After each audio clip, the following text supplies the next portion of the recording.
Congress also approved on Wednesday, as part of the United States-Israel Strategic Partnership Act, by a vote of 410 to 1, an Israeli exemption from the reciprocity mandated by the so-called visa waiver program. Israelis will be able to travel freely to the United States, while their government will be allowed to refuse entry to American citizens. This is a privilege that is granted to no other country. One congressman has recently even introduced a bill to cut off federal funding for any academic organization that engages in boycotting Israel. Boycotting other countries is okay. Israel interferes in American elections, most recently on behalf of Mitt Romney. It has corrupted our Congress. Its head of government publicly rebukes our own head of state. Government ministers insult and ridicule John Kerry, and its intelligence officers actually provide alarmist and inaccurate private briefings for American senators on Capitol Hill. I also would not doubt that Israel, accustomed to behaving with impunity towards its alleged friend and patron in Washington, might manufacture a pretext to draw the U.S. into a new conflict. Something reminiscent of the Lavon affair in Alexandria, Egypt in 1954, or the false flag attack on the USS Liberty in 1967.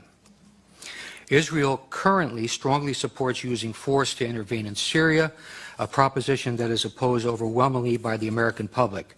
In short, Israel has no reluctance to use its enormous political and media clout in the U.S.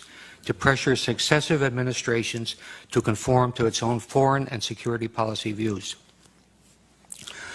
One other very good reason why Israel should not receive billions of dollars in military assistance annually is its persistent espionage against the United States. Grant Smith has described how Friends of Israel stole enriched uranium from a Pennsylvania refinery to create a nuclear arsenal. More recently, we have learned how Arnon Milchan, a Hollywood producer born in Israel, arranged for the illegal purchase of 800 nuclear triggers.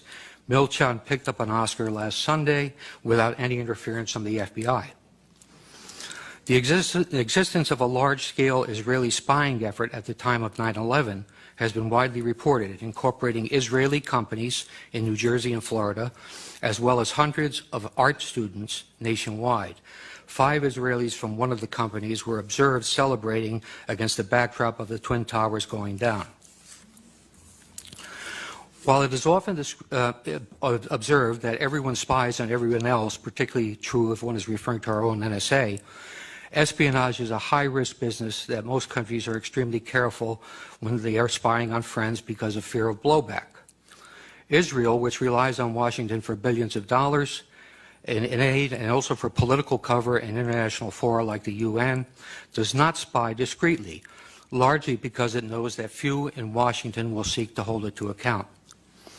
There were, for example, no consequences for the Israelis when Israeli Mossad intelligence officers, using passports and pretending to be Americans, recruited terrorists to carry out attacks inside Iran, as noted by Mark Perry this morning.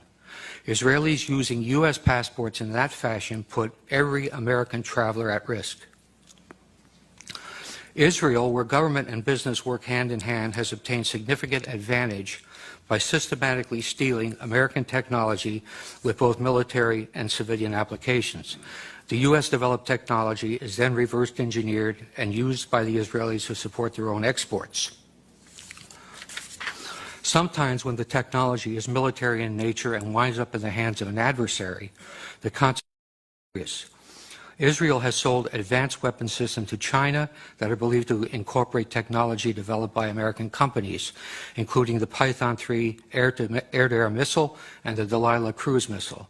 There is evidence that Israel has also stolen Patriot missile avionics to incorporate into its own Arrow system, and that it used U.S. technology obtained in its Lavi fighter development program, which was funded by U.S. taxpayers, to help the Chinese develop their own J-10.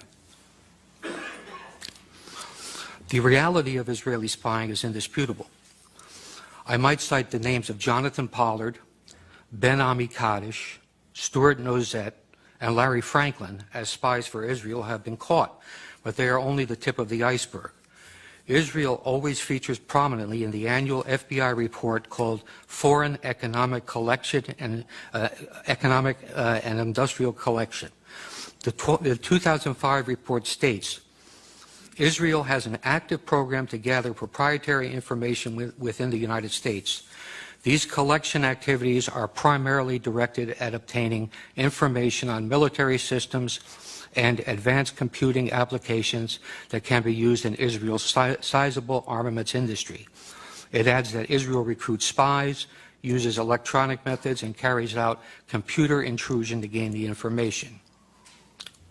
A 1996 Defense Investigative Service report noted that Israel has great success stealing technology by exploiting the numerous co-production projects that it has with the Pentagon. It says, placing Israeli nationals in key industries is a technique utilized with great success. A General Accounting Office examination of espionage directed against American defense and security industries described how Israeli citizens residing in the U.S. had stolen sensitive technology to manufacture artillery gun tubes, obtained classified plans for reconnaissance systems, and passed sensitive aerospace designs to unauthorized users.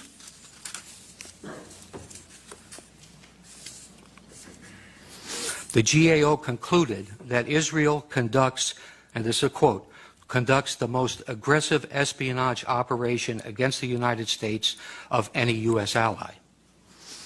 In June 2006, a Pentagon administrative judge overruled an appeal by an Israeli who had been denied a security clearance. If you can imagine that, an Israeli with a security clearance at the Pentagon. But anyway, they overruled him when he appealed it, and they said the Israeli government is actively engaged in